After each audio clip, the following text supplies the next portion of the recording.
Okay, it's Wednesday again. Another movie crossed off the list. This time we watched Adaptation, and I'll say this straight off the bat. Nicolas Cage is severely underrated, dude. I know. Nicolas Cage is sick, dude. Like, what?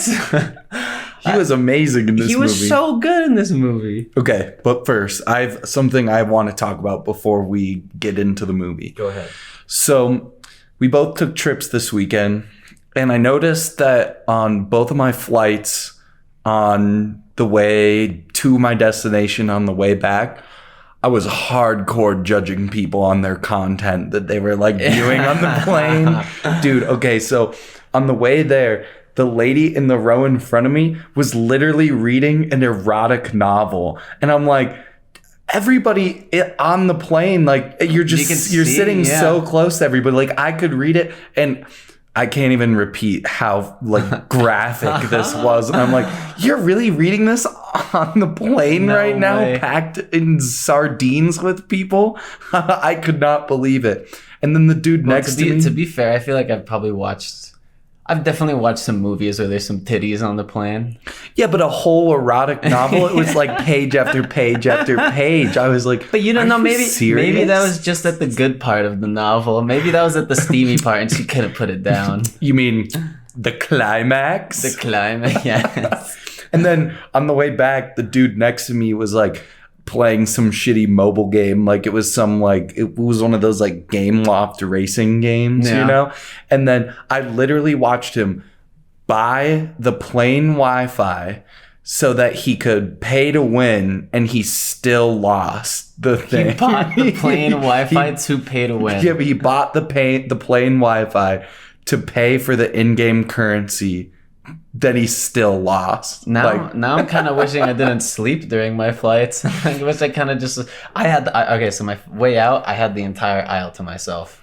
Oh, which was nice. And then on the way back, I had a seat that was in between us, so nothing. So I was like sprawled out and like taking a nap. I was in the middle seat both times in between people. That's rough. Yeah. I've been there before where you're just between two like fucking big dudes and you're just like, well, this sucks. Yeah. But then I was like, all right, do I really have the right to be judging people on their content? Because then I realized I watched the latest episode of She-Hulk on my flight too. So I was probably getting judged as well. I was just about to say, I was like, it's kind of like when I was at work and I overheard that one lady be like, man, the She-Hulk show is so good. And I texted you immediately. I'm like, you won't believe that. There's fans out there. There's fans. There's people who actually enjoy like that type of content. Well, at the time of recording this, the next episode is going to have Daredevil. It's confirmed. So maybe it will get better. I think so. I think it will. I'm very excited for Daredevil officially in the MCU. I do want to do two quick shout outs. So I went to Austin. Great city. Oh, nice. So I'm from Colorado, born and raised. I'd never heard of a kolache before. Have you heard of do you know what a kolache is? I do not know what a kolache is. So apparently this is something like they go and get like donuts and kolaches, and it's like this like roll, like I don't know, like this buttered roll, and inside is just a sausage and cheese. And you can get it with like jalapenos and stuff. It's super simple, but it was delicious. And I'm really sad we don't have them out here. What like type of food is that? Like what I don't know. There's like really nice ones. There's because I guess it's a thing in the morning you get donuts and kolaches. What like where does that come from? Like no idea. Okay. Absolutely no idea. All I know is I had it and I was like, this is incredible. I wish we had this. How do you spell it? Kolachh. I think kolache, that one? Oh, maybe I should just let it go. Kolache is a... Oh, no, that is not... No, that's not how you spell it. Wait, let me try. If anybody knows what a kolache is, please let us know in the comments or where it's from. If you got the kolache lore, let us know. Look, one of the first things that come up is a donut store when I looked up kolache. Kolache food. Kolache roll. Okay, it's spelled Kolach. A kolache is a type of sweet pastry that holds a portion of fruit surrounded by puffy dough. That's not what I had. Okay, but here's a picture of it. Look, there's ones that's like, it's kind of like a glorified pigs in a blanket. Okay, Yeah, that makes sense. I think that's a better way to describe it. But it's really good. Also, the second thing I wanted to just quickly shout out, my friend has a really good beer blog called Holden a Beer, as in like Holden Caulfield, like the guy from Catcher in the Rye. His name's Holden. Get it? Holden a Beer. But he knows his stuff. He showed me some great beers around, and he has amassed a good following on there. I'm proud of him. It's cool. Just wanted to throw that out there really quick. Go check out Holding the Beer, everybody. Yeah, exactly. But yeah, good trip. Cool. Great movie. I was not expecting to enjoy this movie. Yeah, should we jump into the movie? Yeah, I loved it. Yeah, I also really, really enjoyed it. I was pretty like engaged like the first like minute of the movie. Too. When it started, like just at the very beginning, I was like, oh, are we gonna have enough to talk about? But I think there's definitely enough to talk about.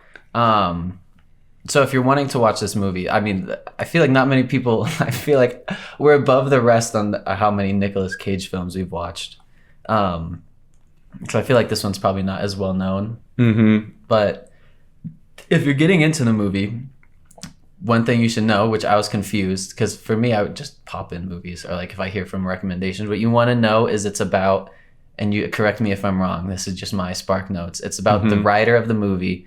It's like Charlie Kaufman, and then his brother Donald Kaufman. So it's about Charlie Kaufman writing this script about like this girl's relationship with this one guy who's like really into flowers, like cultivating flowers. And it's a really hard script to write, and it's just kind of like going through that process, and it jumps like back and forth between like how he's writing it and then like how the events played throughout the book that he's like writing. It's very meta. It sounds like a lot, but like it's very engaging, and the dialogue, and it's funny, like it's even meta going in it when it's like never do voiceovers, but the voiceovers were so good. Yeah. Well, my very first note was this movie is proof that you can write a screenplay about anything and have it be interesting as long as you're creative enough. Like, and like you said, like he goes to the screenwriting class, which I do want to talk about more in depth later, but like he does say like no voiceover, but like you can have voiceover if it's like done well and has a purpose. The first thing I thought of was like Fight Club. Yeah, that's a good point. It's like that whole movie is voiceover. Yeah, true. Shawshank Redemption, kind of. I don't know. So how familiar are you with Not at all. Charlie Kaufman? Not at all. Not at all? Yeah, me as well. It makes me want to watch more of his stuff because he's a really creative guy. I've seen his newest film. It's called I'm Thinking of Ending Thing. I think it's a Netflix movie. And then he wrote Eternal Sunshine of the Spotless Mind. I have watched that movie. Okay. Yeah.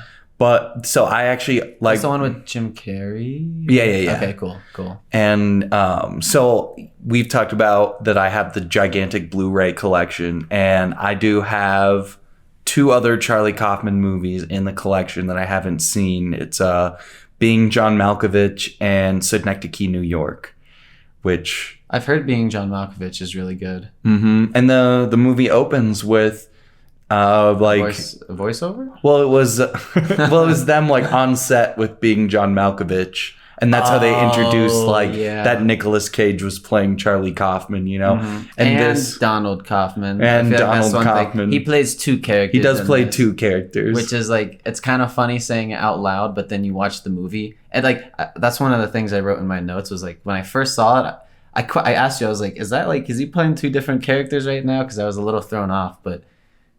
They never feel out of place. The way they're shot together never feels like one's cut poorly into the other shot or anything. It works really, really well. Yeah, I was going to say, like, the shots of them together are done, like, extremely well. Like, there were some points that I was like, how did they do that? Like, when they were in the party. For me. Oh, leaning on the log. That's a good one. I was thinking about at the party scene where...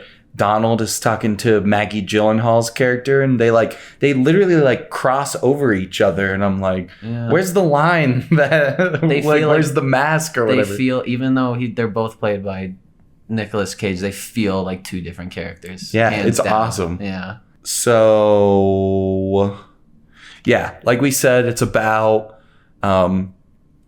literally about Charlie Kaufman's experience trying to adapt this book called The Orchid Thief, which is a real book written by her Her name's Susan something, but played by Meryl Streep in the character.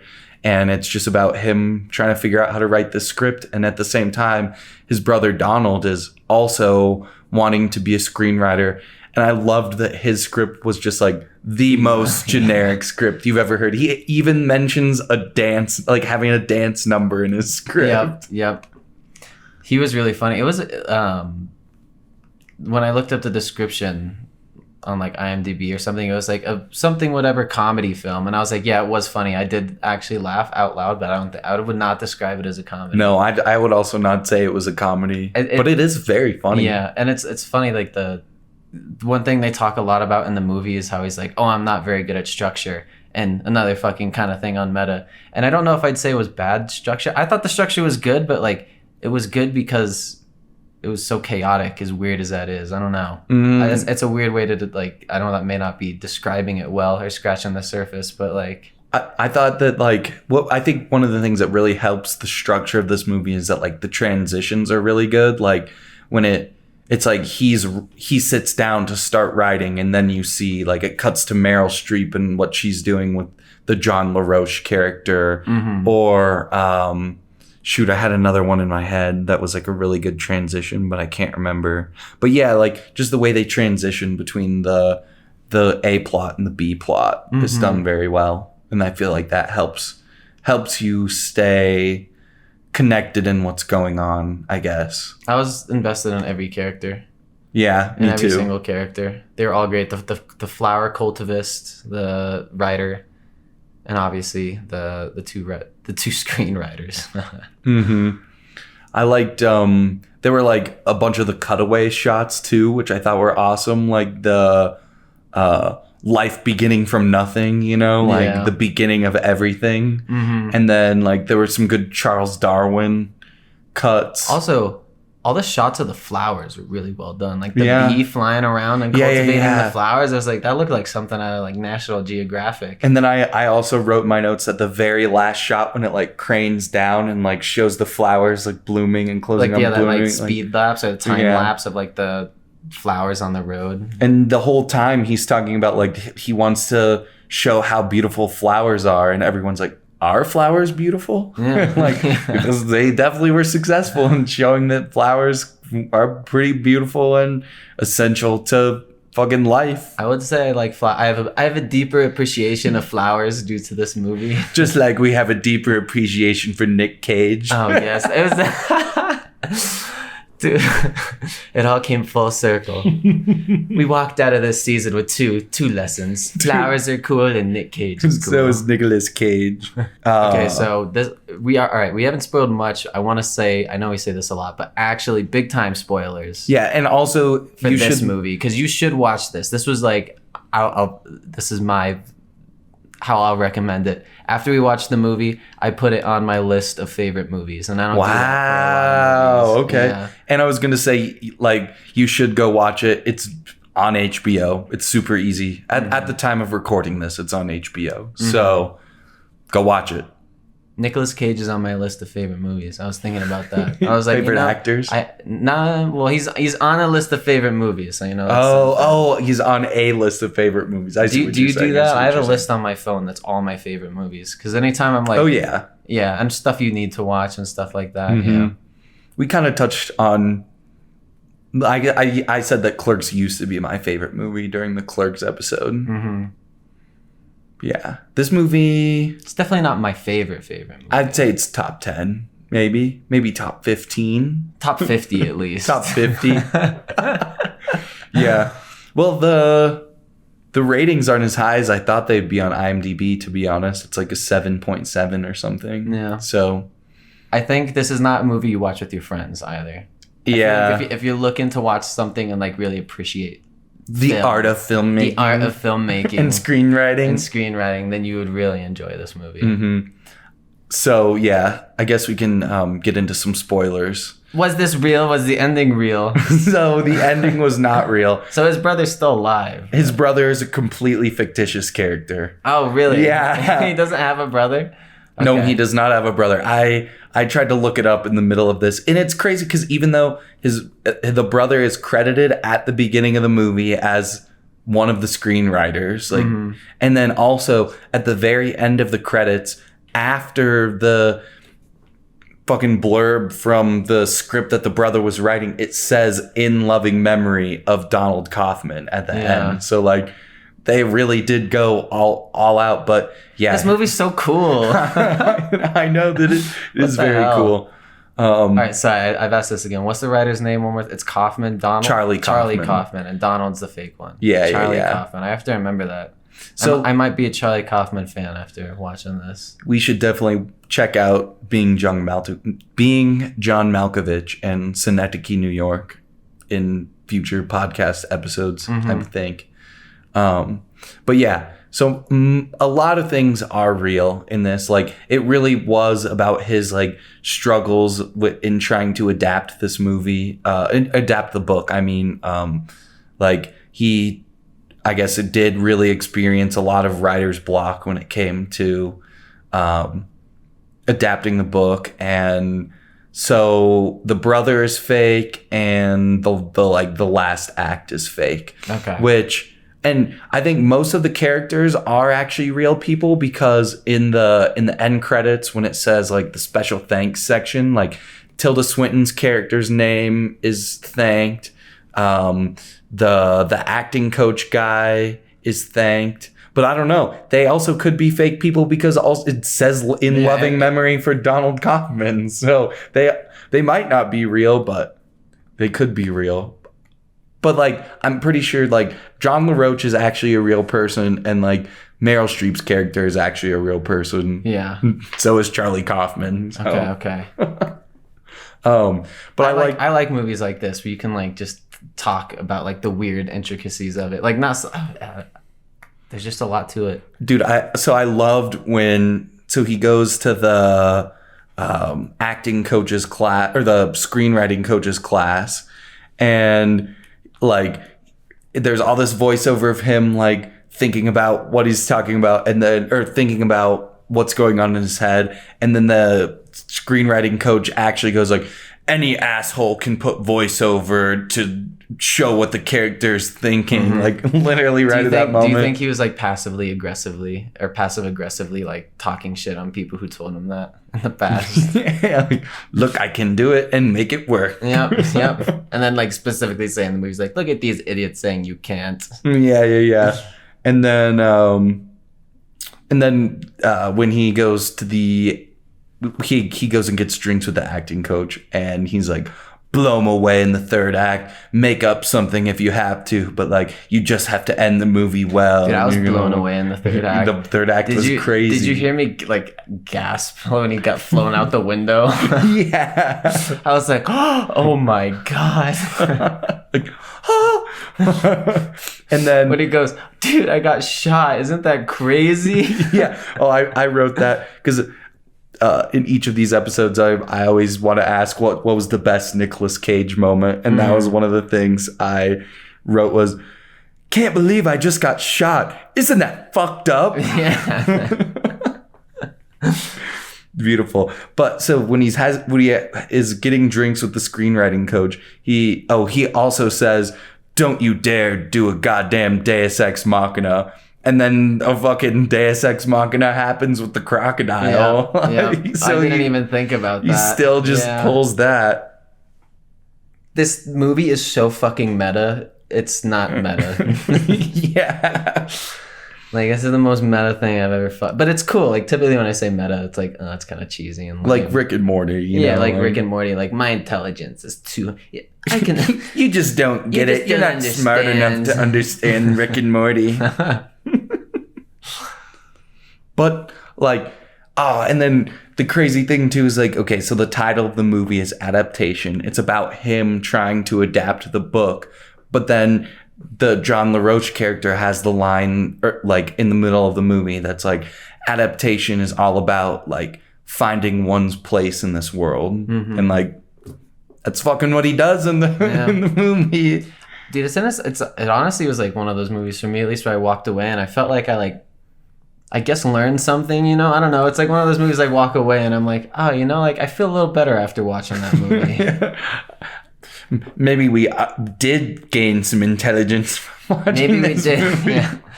Our flowers bloomed just like our love for Nicolas Cage.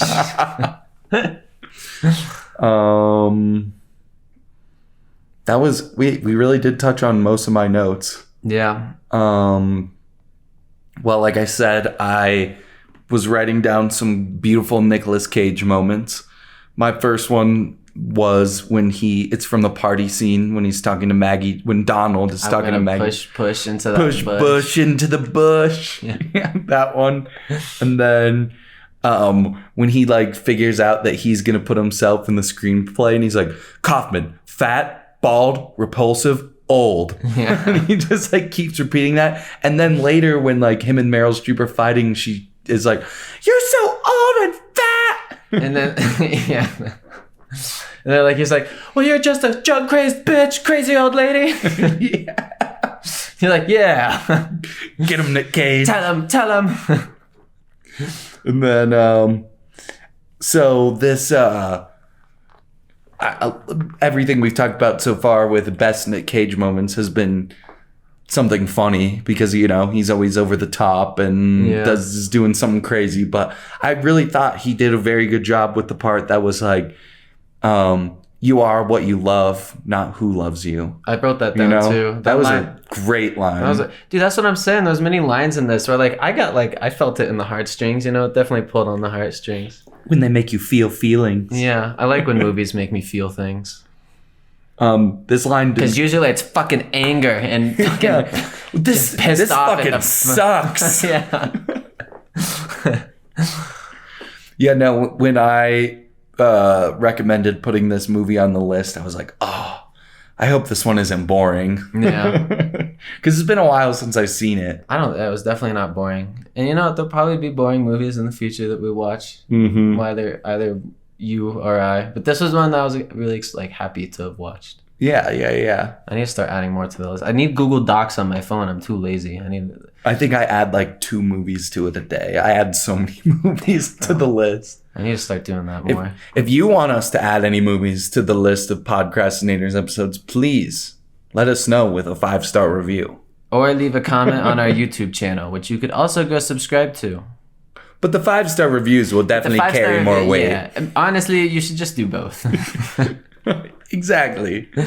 I wanted to say another line that I thought was really good. It didn't come from Nicolas Cage, but I loved when Meryl Streep's character, I can't think of her name. It's like Susan. I can't think of her last name. And then John LaRoche were in the swamp looking for the ghost orchid.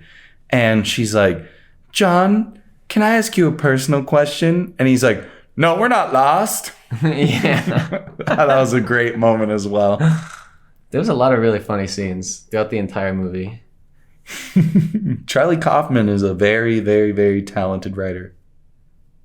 And I want to watch more of his stuff. Yeah, and see, I didn't know that either. And maybe I watched it when I was too young. But Eternal Sunshine of the Spotless Mind. Yeah. Yep. I was not too into it, to be completely honest. It's been so long since I've seen it. Isn't it like kind of time travel-y in a way? I remember it being like a love story. It is a love story for sure. Oh, well, I guess we got to add it to the list. Oh, shit. But yeah, great movie. Very happy to watch something like that. Nicolas Cage is fantastic. Keep an eye out for more episodes. Next one. Oh, yeah. Can we read the line that was at the end of the credits? Yeah. So, like we mentioned at the end of the credits, it has a line from Donald's screenplay. His fake brother. Yeah, the fake brother. His like mystery screenplay, his thriller. Do you want to read it? I'll read it. All right. We're all one thing, Lieutenant. That's what I've come to realize. Like cells in a body, except we can't see the body. The way fish can't see the ocean. And so we envy each other, hurt each other, hate each other. How silly is that? A heart cell hating a lung cell. Cassie from The Three. Yeah, Cassie is some fictitious character from a fictitious play named Three. I just thought it would be interesting to read because probably not everybody watched till the end of the credits. And yeah, just a cool another little cherry on top. Little Easter egg. Yep. Next week we watch Pig. Our final Nicolas Cage Unless we decide episode. to just say fuck it and only watch Nicolas Cage episodes on this podcast. This just becomes a Nicolas Cage movie podcast. We'd have a lot of content. Yeah. And once it's done, we end ourselves. There's nothing else to do. Yeah. Anyways, thank you for listening. Tune in next week for the pig. Oh, and Don't Worry, Darling. Oh, yeah. Which will come out before pig. Yeah, that'll come out way before. Yeah. But at the time of recording this. Yeah, be on the lookout. Anyways, thanks for listening, guys. Bye. And check out Holding a Beer. And check out Holding a Beer. All right, bye.